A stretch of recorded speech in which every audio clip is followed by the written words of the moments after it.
So thank you so much for coming. This is an amazing turnout. We are so stoked to be able to give you guys some information on, some constructive financing and creative financing to help you all be prepared for this market in 2023. So thank you for showing up. Andrea's gonna be our moderator. Hey, good afternoon, everybody. Welcome. Like Diana said, welcome to this great event. We appreciate everybody taking time out of their busy schedules. So for those of you who don't know who I am, my name is Andrea Lennon. I'm a local real estate attorney, and these guys graciously asked me to moderate this event that they put together. This afternoon, we're fortunate to have the four of these local professional mortgage minds to share with us and give us their time and share with us ideas on how to navigate through this new market that everybody is facing. Some of you have been in the real estate market for many, many years and have been through the ups and downs of their interest rates and the housing market. Some of you are newer and this is the first time you're seeing it. So this will be a great opportunity to get some information and ask questions. Like Diana said, we're going to save those till the end. We'll start with asking each one of these four people to introduce themselves, how long you've been in the mortgage industry, who you work for, and a fun fact of what your first vehicle was. Eric, you want to go first? I'm going to go first. Hey, thank y'all again for being here. We really got to thank Diana. It's her idea. She's the one that said, hey, y'all want to do this? I think and then organized it. And secondly, we have to thank First Love. They're not open on Tuesday. They open just for us. So,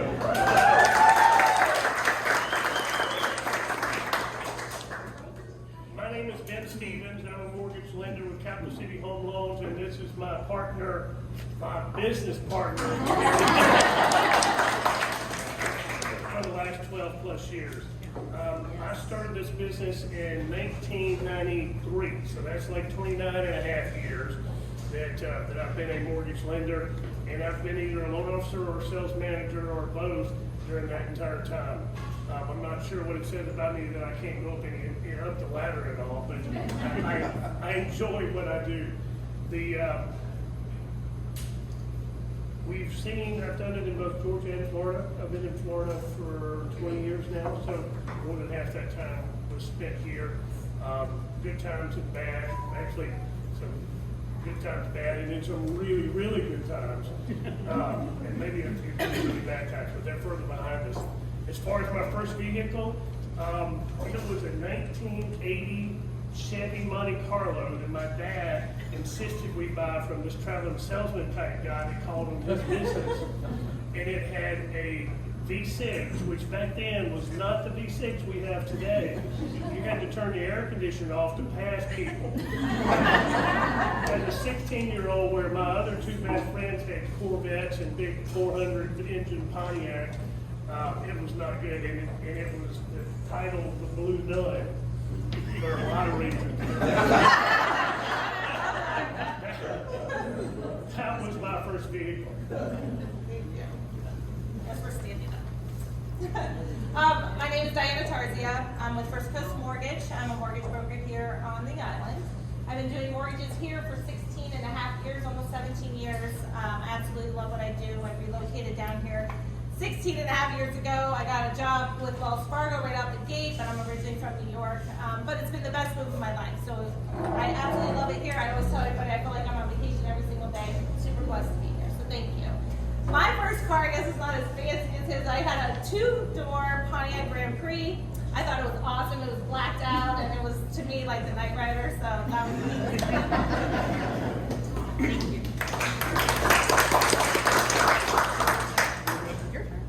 I'm Sarah Fargo. I work for Prime South Bank. I'm both a broker and a local lender for Prime South. So I started my lending career with USDA in upstate New York. I worked for the direct program for 502, so I did 502 mortgages and 504 grants. Moved to Fernandina in 17. I worked for CBC as a loan processor for a few years, and then decided to take a leap of faith and go originated again conventionally and moved over to Prime South. So I love it there. I can do any kind of like lending for both conventional and in-house lending, and I'm going to talk a little bit about that today. So my first car was a Sonata. I don't remember the year. I really wasn't a car person, but I was just happy to not be driving a pickup truck anymore.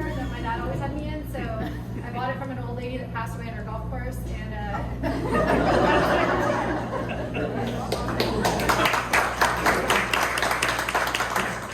So I'm Eric Corbett. I've been in the lending business for about 21 years now.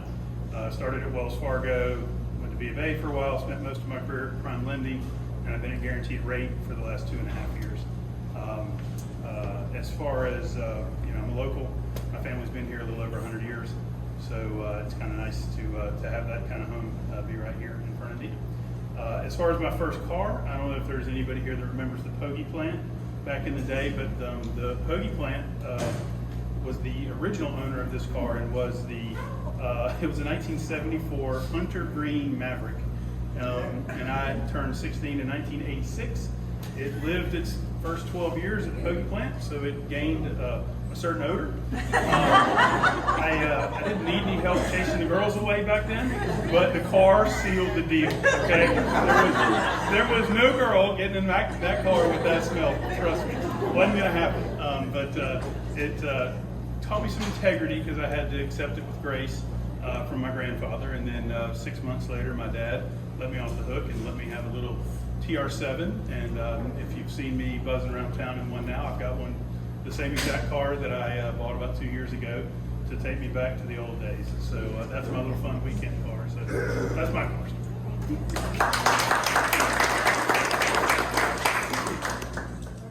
Well, Eric might as well stand back up. We're going to start with Eric, because Eric is going to go over rate predictions, market predictions for 2023, some of the research he's done from the Insight Company. So I'm going to give a couple numbers here, actually more than a couple. This is from some online research that I've done within the last couple of weeks for rate predictions for 2023. And you'll see there's quite a bit of variation here. Fannie Mae says 6 by the end of the year. Freddie Mac says 6.2. The MBA, Mortgage Bankers Association, 5.7. NAR says 5.7 as well. Realtor.com, hello, what are y'all doing? 7.4% by the end of the year. That's their prediction. I thought that was interesting that it was so different from NAR. Redfin says low 6s. Bankrate.com says 5.25. CNBC says 5.25 by the end of the year. And I'm talking about 30-year fixed, of course.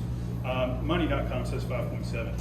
So I'll tell you that at Guaranteed Rate, we have an economist that emails us periodically with his insights into the market, and we are predicting a guaranteed rate more like those numbers from Bankrate.com and CNBC, which is low 5s. I'll tell you that as recently as 4 months ago, Fannie Mae's prediction for the end of 2023 was 4.75. Okay, and now they've raised that to 6%. What's going on there? I think they think that we might be in for that soft landing that everybody has been talking about, that those aggressive moves by the Fed that we saw last year, hiking rates, and we saw it in mortgage rates. I think we may be in for a little bit of a soft landing. Not to say we're not going to see some dips in the market coming up, but I think that's probably what's going on there and why they've raised their market. Y'all have any other insights that y'all get from your companies? From your economists, that sort of thing? So, we weigh in is, so what do you do in a market like this where the rates are high, the prices are not coming down, and how are you going to get your buyer into this new home and make it more affordable for them? Ben, your company, Adjustable Rate Mortgages, what can you share with us about adjustable rate? Yeah, so, right. I mean, the theme of this thing is creative financing, right? It's been good. When we had rates at 2 3/4, it was not real hard to get people qualified. It was not real hard to figure out what the payment was. Yes, I'll take it, let's go. And that was pretty much what's happening. Now we're in a little different market. Fortunately, especially here in Northeast Florida, the demand is still super strong. If you've got a good listing, it doesn't take long. If you've got a listing or you've got a good listing that's overpriced, it seems to sit there a little bit longer, it seems, from my perspective. But the financing is a part of it. We're seeing less cash. How does that happen? People are paying cash when rates are 2 3/4, and now they want to finance when they're at 6. So I don't know why, but that's what the numbers tell us. Adjustable rate mortgages is something that we've been fortunate, and Meredith and I, Capital City Home Loans is half owned by Capital City Bank.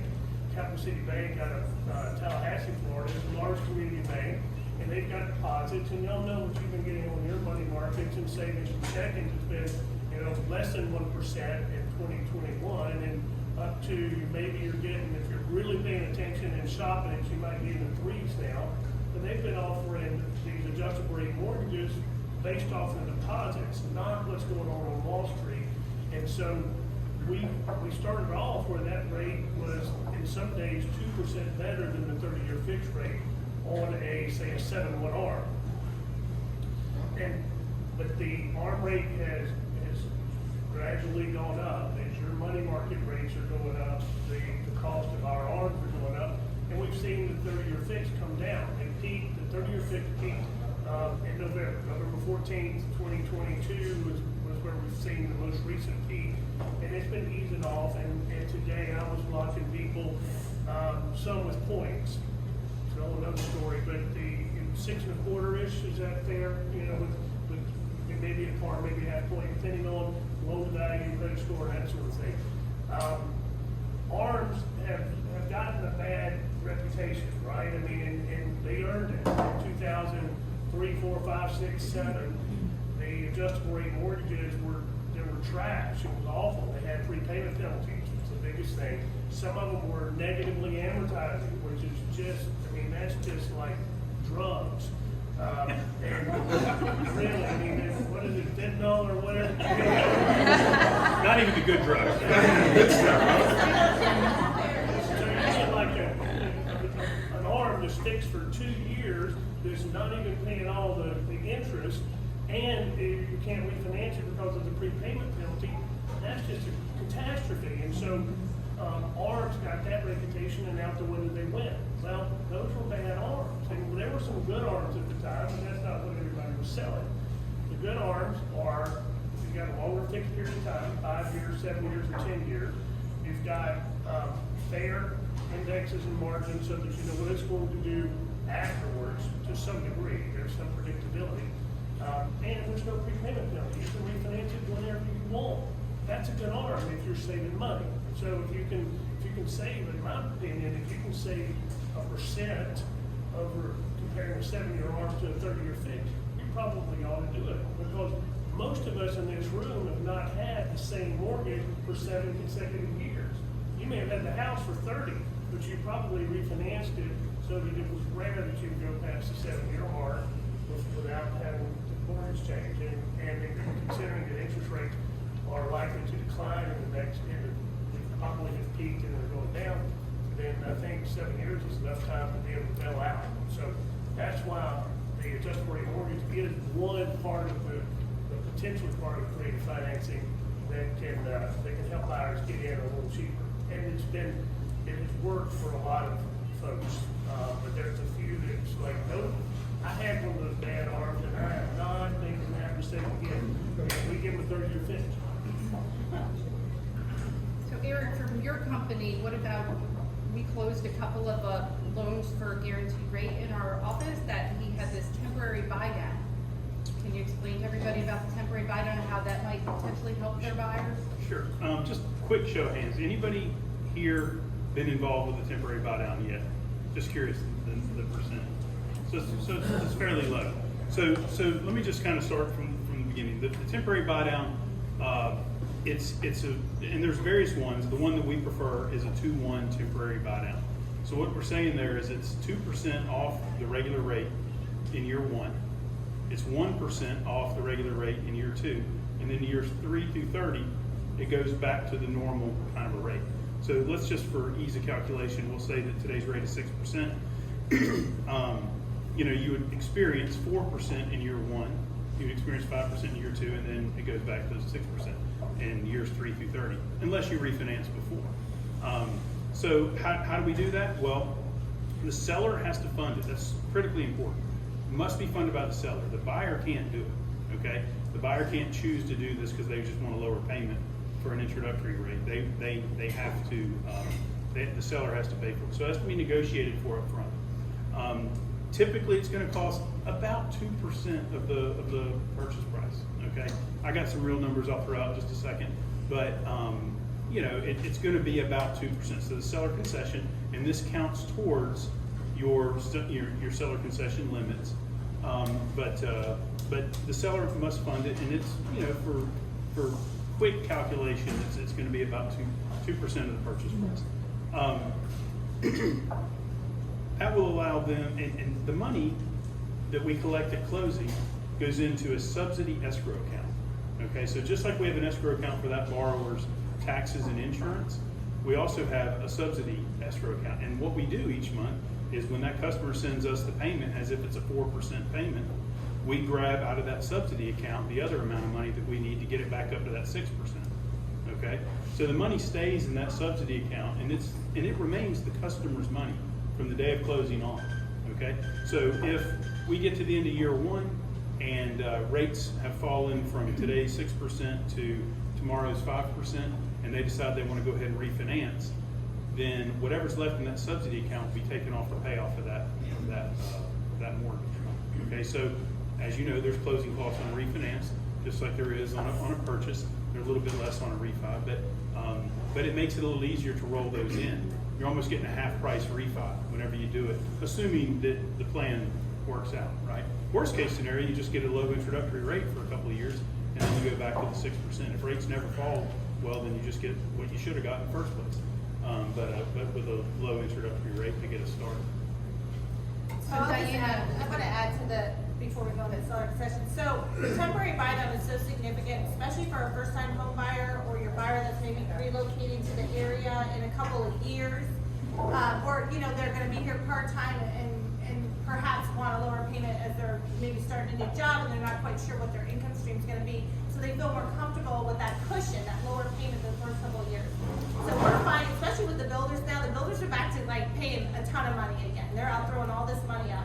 So a lot of times it makes sense, knowing or anticipating that interest rates are going to be lower in the next couple of years, the opportunity for them to go ahead and refinance.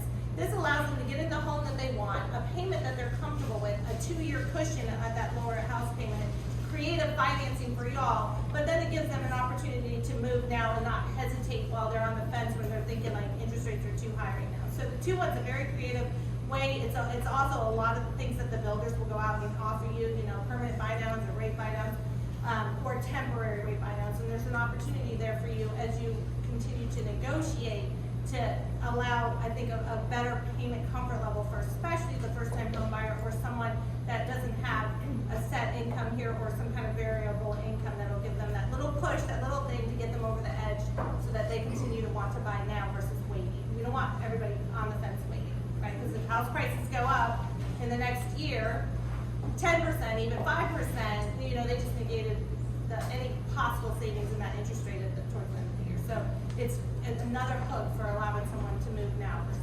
wait. Good question.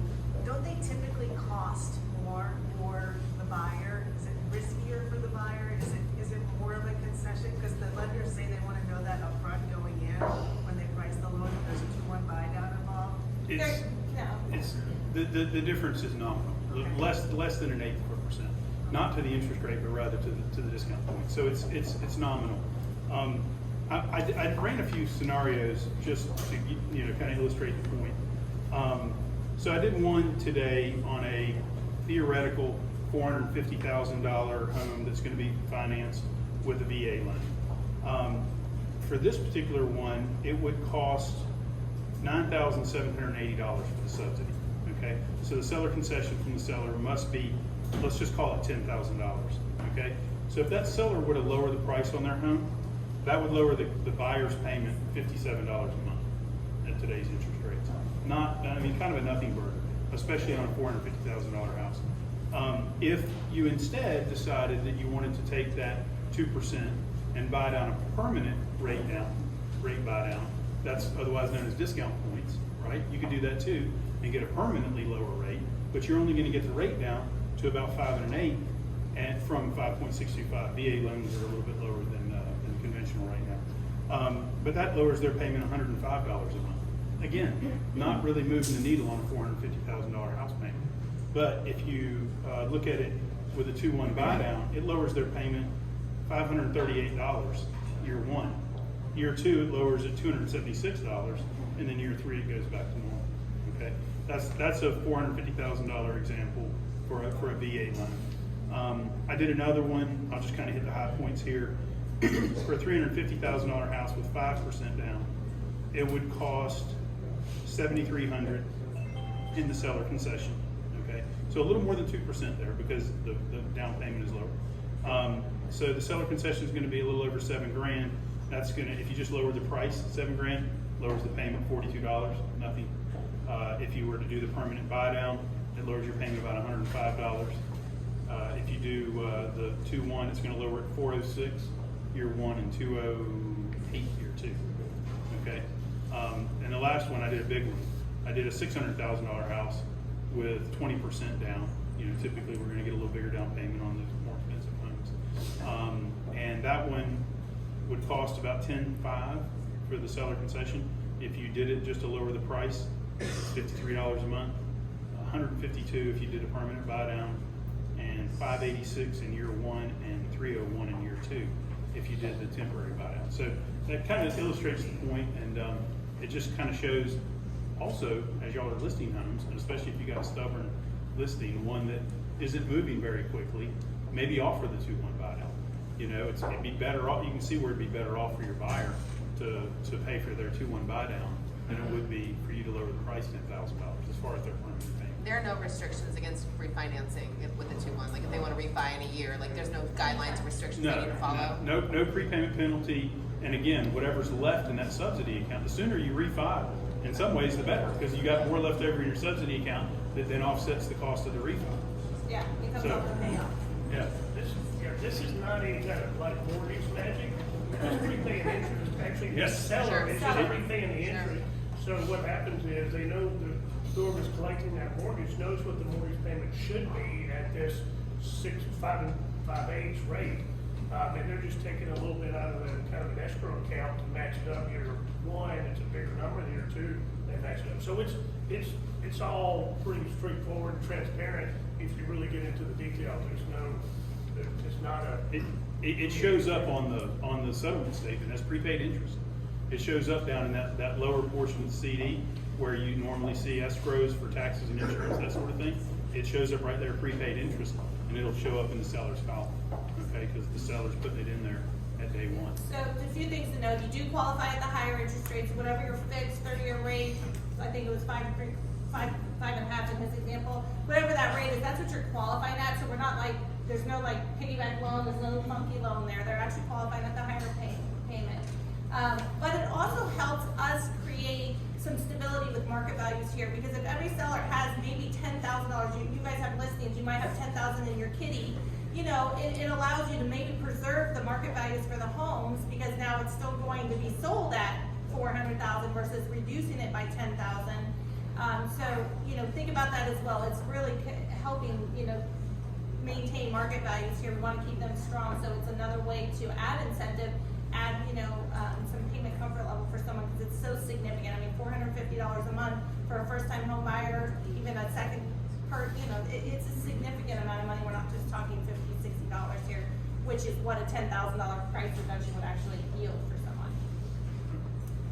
I saw Felicia had her hand up, and then Paul. She's on call. Okay, Paul, did you? Is there already stock that we can pull up someplace that we're gonna have presented to us when we go to our seller, show them their contract? How are we gonna produce it? We can't put it in additional remarks. So that's a good thing. So I think in listings, the way that I've seen it happen is you have creative finance. So you could say we have $10,000 to be applied towards permanent or temporary rate buy down. That way you're keeping it a little bit of flexible, because not every buyer is going to want the temporary buy down. Some might be a cash buyer; they're going to want $10,000 off the price of the house. But at least you're out there offering the fact that you can offer this. If we have a buyer that wants to use that kind of financing, how are we gonna present it to another agent? Do you have a document for that?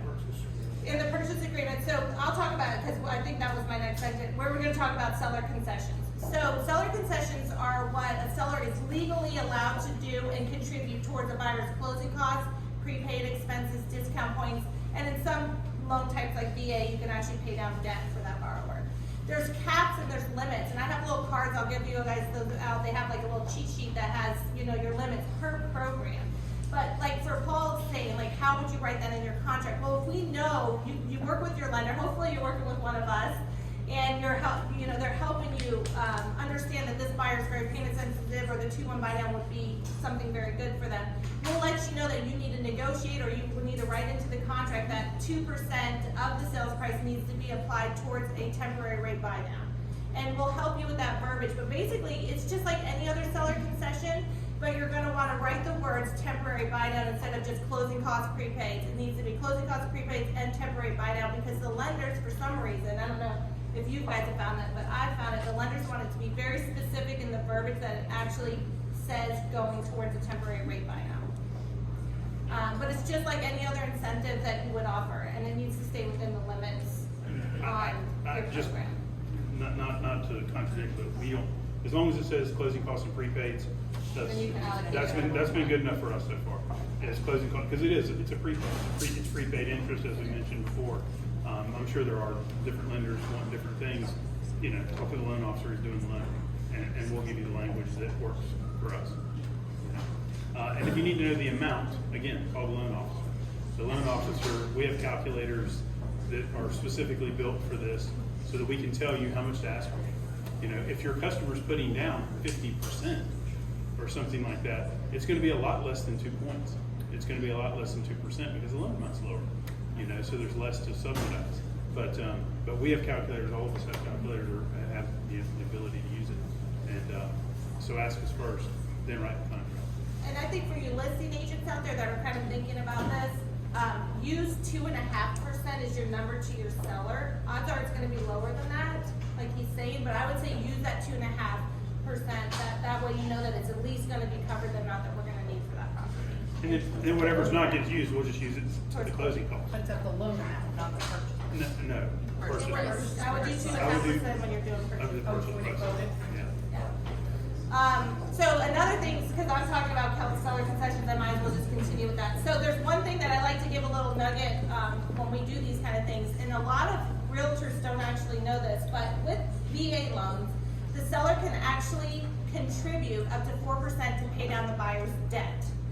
So builders too, I mean, it happens with builders, we have this extra money, and say you have a borrower that has a car payment, he only owes $10,000 left, the car payment's like $400 a month. Well, the seller can actually pay off that car for them, saving them up $400, which will allow them to buy maybe a more expensive home, or the home that they're actually looking at and qualify. So there's a little nugget for you. If you have VA buyers, we can be super creative with the incentive that you can negotiate into the deal, but the seller can pay off credit cards, installment debts, and it can be applied to, you know, reducing their overall monthly outlays, and that, which might free them up to buy something else. So there's a little nugget for you all that have some VA buyers. And you said you have a card to share with Yeah, I'll everybody share that this has card. the- It has a little cheat sheet of max seller concessions, because every program has a limit. So I'll shoot those out.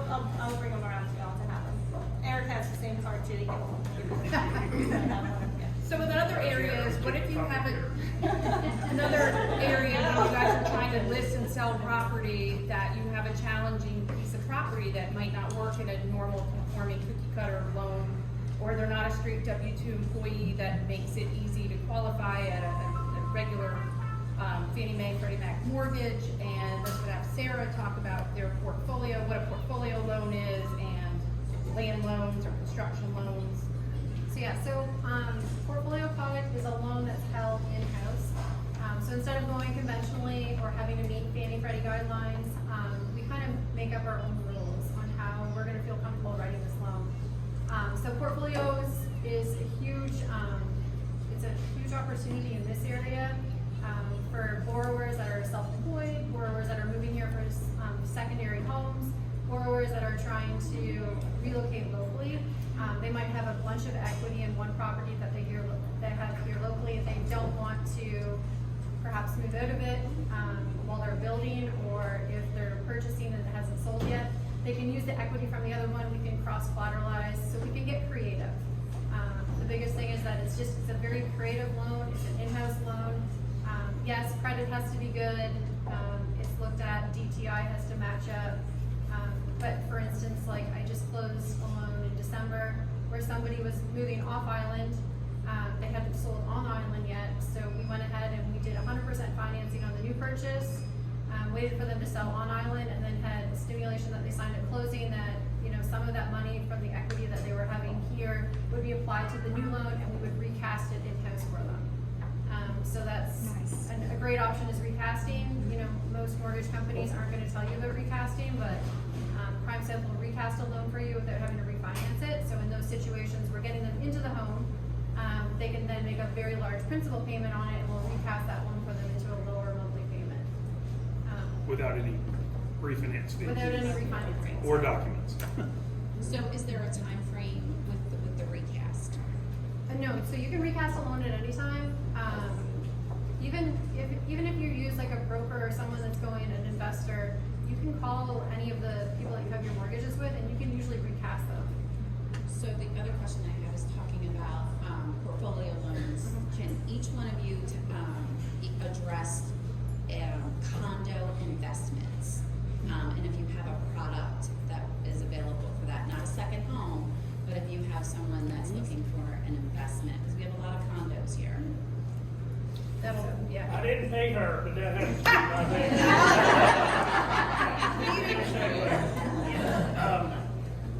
Condos can get tricky, and they're getting trickier, right?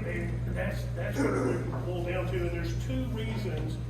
She mentioned investment in Paige. I'm gonna get back, I'm gonna specific to that, but in the context of condominiums, think of this from the lender's point of view. If Jason's buying a house, even if it's investment property or second home or his primary residence, I really don't have to worry about Jason and that house. If Jason's buying a condo, I gotta worry about Jason and what 100 other people in that condominium complex are going to vote to do, whether they're gonna re-roof the building or repaint or charge, have a special assessment or not have a special assessment. So from the lender's point of view, historically, that sometimes lines up to be a bad plan. They not everybody votes the way that the lender would like for it to. So that's why they get special attention. Two things that happened in the last 14 months was in November, December timeframe of 2021, 6 months after the collapse, that tragic accident in South Florida where the Champlain Tower South collapsed, that brought a whole lot of scrutiny into aging, structurally sound or unsound condominiums. And so somehow the federal government decided that the mortgage lender should be in charge of figuring out the building. Not a good plan. But we're gonna let them do it. Yeah. Not a good plan. So we got new guidelines in December of 2021 about what needs to happen from a Fannie Freddie perspective. Now, you're not gonna do FHA or VA condos. It's not that it can't be done, but practically speaking, it's unlikely. I think there's 2 VA approved condos on the island. 5 now? Well, somebody get them approved, but it's a pain in the butt to get them approved. So it's very rare, but it's always, if you're a listing agent, it's a good idea to look, because that'd be a great advertisement to, if this one's eligible. But FHA, there's also rare. So think it's mostly conventional. Fannie and Freddie was always kind of the go-to, but then because of the requirements that we have to dig into the structure, we don't really have to dig in. We have to ask for the 6 months of minutes from the, and if anybody's mentioned anything in the minutes from the HOA meeting that said something needs to be repaired, then we gotta dig into that. So it's just a rabbit hole that you probably don't wanna go down. And once you get in it, you can't get out of it. Portfolio has been the way out. Portfolio, and as Sarah mentioned, portfolio is we kind of make up the rules, but they're still rules. It just means proprietary. So Sarah's rules are going to be different than my rules, and if Eric and Diana have a portfolio product, it's going to be a little bit different also. So it's harder on y'all. You got to shop around and figure out who can do what. The second thing that happened, and this was not just to condos, but it has a disproportionate share consequence of condos, is in January of 2022, Fannie and Freddie jacked up the adjustments. So prior to that, for 28 years I've been in business, you could put 10% down on a second home and you get interest rates that were very, very near a primary residence, the interest rate. Maybe no adjustment, maybe a small adjustment. Because rates always start the same. They always start with a base, and then credit's not so good, you get a ding. And if you're higher loan to values will play into it. The occupancy, right, whether it's investment or second home, these are called adjustments. So the adjustments for second home were very favorable. Well, what happened during 2021 and early 2022 was everybody came running down here, and there was having a pandemic home, right? So they bought these condos with these super low interest rates at 10% down as second homes, and then put them on VRBO and Airbnb. Fannie and Freddie they're spliced up. They've seen this movie before about how things go wild and get crazy. And so they said, okay, that's not really a second home anymore. It's more like an investment property. So we're not gonna change our guidelines. You can still put 10% down and get a second home condo, but you're gonna pay 7.5% interest rate and 4 points. And I'm not making that up. I think I can quote you that we would be very, very close, and that's what it would be today with good credit. So practically speaking, you're putting 25% down, and you're still paying 7%, but maybe 1.5 points or 2. That's the Fannie and Freddie, and you still, if it's a condo, you have to go through the guidelines.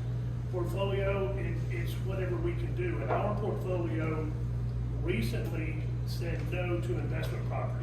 You can do a 20% down, second home condo, primary residence, even with condo with 10% down, 10.1% down. But investment property, they pulled away. So I'm assuming that We can. you've got a portfolio product. What's the If I can't ever do it, especially depending on like how it's going to investment, I also have like my in-house retail side that I can flip it to, which would be our commercial lenders. So if it's truly an investment, or if it's being bought in not a private name or a trust, it's really being bought in an LLC, then I would flip it to our market president, who would then run it. In this very particular scenario, it just got a little challenging because the 1031 exchange was an investment property, and now he's selling that, so it has to be an investment property through his 1031 exchange. So that's why we're stuck. No, you're not, because you're not staring now. That's why you got the Well, text. I started with Ben. I will tell you, if one of us can't do it, it probably can't be done, and that's why we're all here to get it done. I think Amelia Lakes also, I know a lot of you call me, Amelia Lakes, probably but Amelia Lakes has, So just speaking to that though, I had, already knew that, God bless Ben and his team, because they ran it up to their executive VP to see if they could get it done. But can the two of you speak to whether you have a product? well, Sarah was just, no, You I don't, okay. Eric? I think that there are certainly, broker options for us where we can do non-warrantable condos and that sort of thing. But, when you hear the word non-warrantable, you better know that interest rate's going up significantly. Just like we can do alternative doc loans that we can broker out. Like I did a loan not too long ago for one of Pete Perco's customers where we didn't document their income. I mean, I didn't know those loans still existed anymore. Turns out he needed one. And, it was $1 million loan, we got it done, with no documents, but the interest rate was higher. So there's always some options like that, but you have to go into it knowing it, that's the direction you're going, because if they see the normal Fannie Freddie rate and then they see that no doc rate, it's really hard for them to cross that bridge, So if they go in knowing that they need it, then, then maybe that's the option they have. Paige, when you 1031 commercial investment kind of thing, it's not that the 1031 messes up our investment, but that's usually, I would tell you that the local bank, you're not gonna, you're gonna suspend what you think the rate may be a little bit, but they're gonna work with you, they're gonna figure it out, and they're going to have an option if you've got a good buyer. Yeah. I mean, Bianca did his last one, so, it's just to shift it a little bit, but thank you. Ben said something that something I meant to say earlier when we were talking about markets. I'm going to throw, unfortunately, a little cold water on on, you know, our rate prediction is that rates are gonna fall in 2023. That's great news. But stuff that we're just learning right now is that those loan level, what we call them LLPAs, loan level price adjusters. Okay, what Ben was talking about, where we start with a base rate and then we add on to it based on occupancy, you know, based on credit score, based on loan to value, based on property type, that sort of thing. I can't tell you why, other than to maybe try to serve the underserved, but we've been given some peaks at the new LLPAs for really all properties.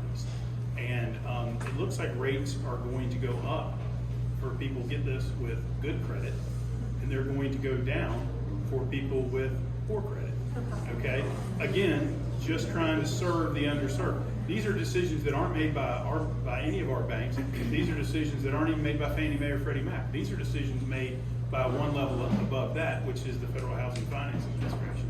And so they handed down those LLPAs for second homes that Fannie and Freddie that we're all dealing with now for second homes. They're handing them down again, coming up soon for people. And it just seemed disproportionate. You know, like I've seen a chart. It's like a heat map, if you know what that is. But it shows like credit scores over here and like loan to value here. And where I saw the green was towards the bottom where the lower credit scores were. And where I saw the red, which is to say worsening rates, was up top where the good credit was. And so it's almost like the people with good credit are subsidizing in a weird way the people that have poor credit. Again, I think the idea is to serve the underserved, but it's a kick in the teeth to know that, you know, you worked your butt off on a 780 credit score and that you're going to be subsidizing someone who's got a 660, you know. But it is what it is. And these are only for Fannie Freddie, okay? You know, there aren't really those kind of LLPAs for FHA or VA or portfolio or that sort of thing. That's why, like, I mean, there's no crystal ball, guys. If there was, I joke about it, but we would all probably, I mean, I would still be doing this because I love what I do, but I think that all of us probably wouldn't be in this room if there was a crystal ball and we could know exactly what's going to happen with the market. So one of the things I like to share is, you know, marry the house and date the rate. Because we've all seen it, we've been in the business for quite a long time. It's very cyclical, like a roller coaster. And there's going to be an opportunity at one point to refinance. We've seen it time year after year. Interest rates still right now, I feel are very positive. When I bought my first house, it was 6.5. You know, we're locking loans, low sixes, high fives, mid fives. Yeah. 8.25. So, you know, 1997. what? 20? Go ahead. I was doing mortgages, 18% with 10 points. 18% with 10 points? Okay, see? So put it all into, right, relatively speaking. All right, so I think we're gonna almost get into it. Do we have anything more? I think Sarah was gonna talk about construction loans. Are you guys familiar with construction loans? Any questions on construction loans? So yeah, we do a ton of construction loans at Prime Soap and lot loans. So we have some great products for lot purchases if they're going to go ahead and just buy the lot. We've got some different financing options. We've got loan products, so if they plan to move quickly with their construction. And then we have other products where we can lock them in on 15 years on a lot loan, which is really good. And then to kind of roll into the construction loan is we'll take that lot loan and we'll pay it off, whether it's in-house or with any other bank, their lot loan, and then roll it into a construction loan. And those are usually interest only. We can get creative on those as well. Like I said, we sometimes cross-collateralize properties with rent being so high now. People are staying in their homes instead of selling and putting that money down on it. So we can get creative with those and kind of think outside the box. I think that's construction wise. I think one thing about her product, which is a little bit more unique than my particular construction product, is the timeline that the builder has to complete the homes is much more extended with hers. Ours, Fannie Mae wants you to complete the house between 12 and 14 months, so you can kind of get sometimes waivers on that, but she has a longer build time allotment, so that's something also to think about too when you're looking at construction financing. And it's also that like the kickback where they can, once they're ready to sell their other home and move into the new construction, then they can do that, apply principal to it, recast the loan. It's still in-house. You'll make all your payments locally. It's held here with Prime Soap Bank, and there's no prepayment penalty, so they can always refinance it at that time if they want. What type of rates are you seeing for the lot loans? Lot loans, usually like prime, plus, minus, depending on their relationship with the bank. That's typical for a lot loan. And what's the lease down there? What's that? Somebody just wants to buy them off without the end of the bill, but to preserve it. That's right, yeah, they can, yep, and we can do like a 15-year fixed on that. If they're, you know, depending on what their, it really depends on what their goals and their needs are. Most of them are balloons, they like the interest only for 36 months. And then I'll take it over, we'll pay that loan off in-house and run with the construction, which again is then interest only. So it really just depends on like how quickly they plan to build, what they're using the property for. Yeah. I think the only topic that we missed that we've discussed amongst ourselves was, if you have a buyer that is adamant they want to buy a house with a pool, or they buy a house, or they're looking at a house and they don't particularly like the kitchen or the bathrooms, or how you can explain to us what a renovation loan is, to where they can buy that house, get that pool, roll everything in, fix the kitchen. Yeah, I don't know about y'all, but I honestly think over the next 12 months, we're gonna start to see more homes that need, you know, little tweaks, little, you know, minor renovations, maybe major renovations. But I think that the inventory that's coming on the market is one into which where renovation's gonna be a bigger topic for you guys. This is what I think over the next 12 months. So what does that mean? That allows you the opportunity for your buyer to finance in the cost to renovate the home after he actually does the closing. So the seller gets their funds, everybody gets paid, and then the renovations can start. And depending on what type of renovations will determine the product that we'll recommend them. But we can do structural, we can do pools, fences, you know, you can do kitchens, remodels, so all that can be done. So I just want you to think, you know, creatively with your listings. If there's something that needs to be tweaked, maybe you get a builder, he can do like a picture, or you can come in and say, hey, this is the perfect house with this beautiful kitchen, and we have a loan for you that. So I really do think that over the next 12 months, you're gonna start to see this. I'm getting calls on it all the time. And there's pretty much a renovation product, you know, VA reno, you can do FHA, conventional, so that's out there. And the other thing we wanted to talk about was assumable loans, because a lot of you called me about that. So assumable loans, you know, VA, FHA, and USDA does allow the opportunity for one to assume the mortgage. And you're seeing that and you're hearing about that right now because people last year or the year before were closing loans in the 2s and 3%, and it's very, very attractive. So a customer, like a seller, can advertise that they have an FHA home and you guys get an FHA loan and they can be assumable. But you have to keep in mind that market values have tremendously gone up over the last year, and so the buyer qualifies. So say they have a $300,000 FHA loan, the buyer can assume that $300,000 FHA loan. But if you're selling the house at $400,000, we got to figure out where that extra $100,000 gap is, and that's where you'll find some challenges, and that's where we have to be creative. We actually don't do them. I don't know if you take assumable, but I know most of the time you have to go to the lender that has the mortgage and apply directly to that lender so that they can approve the mortgage. But we can certainly help y'all. Y'all get to do our job. When it comes to assumables. So, yeah, it needs to be, I mean, you want to be strategic on who you allow to do that. Because if you've got a seller that's got all their paperwork together, you get there and they got all their stuff in a folder, you're probably okay with them. If you've got somebody in the dashboard of their truck is where they keep all their stuff, don't even bring it up. You can be opening up a can of worms that you don't want to. So assuming you are able to do a VA, like an agent can get a VA assumable loan, is it safe to say that that eligibility is going to stay locked up with, like they, you know, if they've got a certain amount of eligibility, they can't go buy another VA home if they're out of eligibility? Does it keep that eligibility with that home? It does, unless the buyer is actually a veteran or active duty military person where they can use their eligibility. So they can use theirs to buy it, take it over, and then they can free up that seller's eligibility. And they just assume that? Yeah, they assume it. Diana, is there also, I've heard this, so I don't know if this is there also a downside to the seller if the buyer defaults on his mortgage? I think that there's a potential for that, from what I understand, especially on a VA loan, because the eligibility is tied up to that mortgage.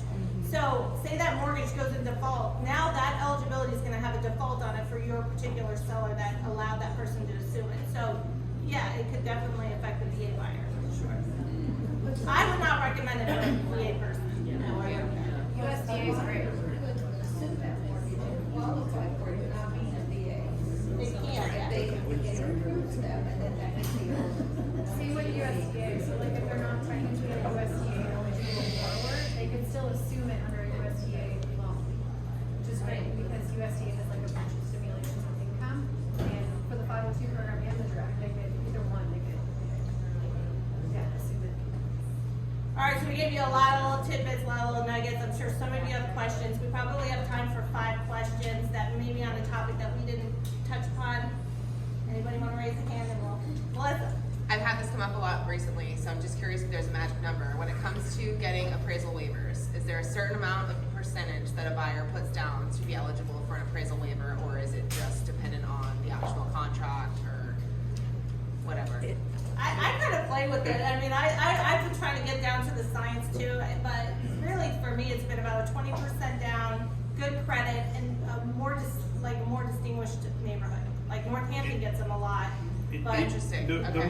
more data that, I mean, the reason you're getting it is because Fannie or Freddie, and really Freddie's appraisal waiver has lost all of its Yeah, teeth because they awesome. still have to go out and do an inspection of the house. And it's honestly, I don't even do it if it's a Freddie property inspection waiver. If it's Fannie, it's still, no muss, no fuss, and just move on. But I'm typically seeing those right now in populated neighborhoods like a Heron Isles or a Northampton or a Million National, someplace where there's a lot of activity, because that's giving the data to Fannie and Freddie about what the values are. They're using their own internal data to determine if they're going to give you that waiver or not. So I just got one on closing it next week out on Mainline Road out at Wildlight. Yeah. I got another one. I don't know. I've even seen them on condos. Technically, you can get them with as little as 10% down. I've never seen one. I wouldn't have thought that that's good feedback. I wouldn't have thought that it had to do with the neighborhood, but I'm seeing a ton of them right now. It's cracking me up because I'm like, yo, bro, we could have used this 12 months ago when Yeah. we couldn't find an appraiser to save our life.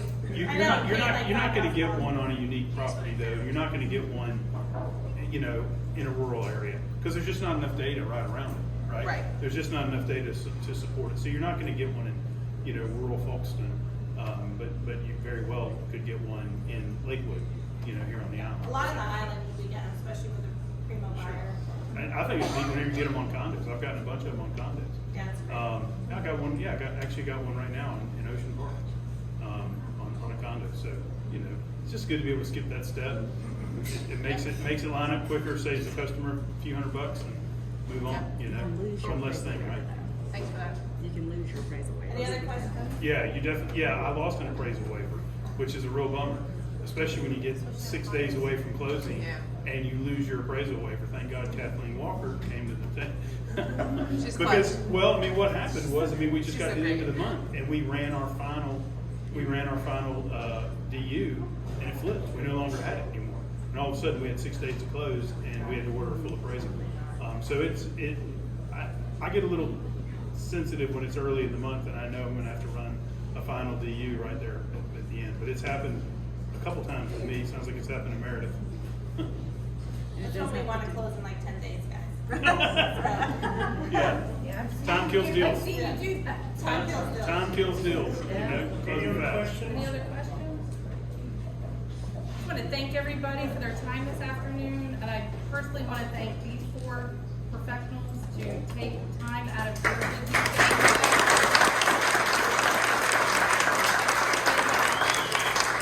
Getting back to what Diana, how she started out, it made me think when I was sitting here watching and listening to everybody, how fortunate we are to live in this great community and such good teamwork as business partners and professionals. Everybody wants to help each other. And I don't think you see that in a lot of communities. Sometimes in the real estate market, you go to other areas, it can be very cutthroat. Lenders aren't willing to sit here in front of you and talk about their products and put themselves out there. And we in this community would help each other with anything. And Thank you. yeah, we're very blessed to live here. Yep. And now we know you came to see us, but probably more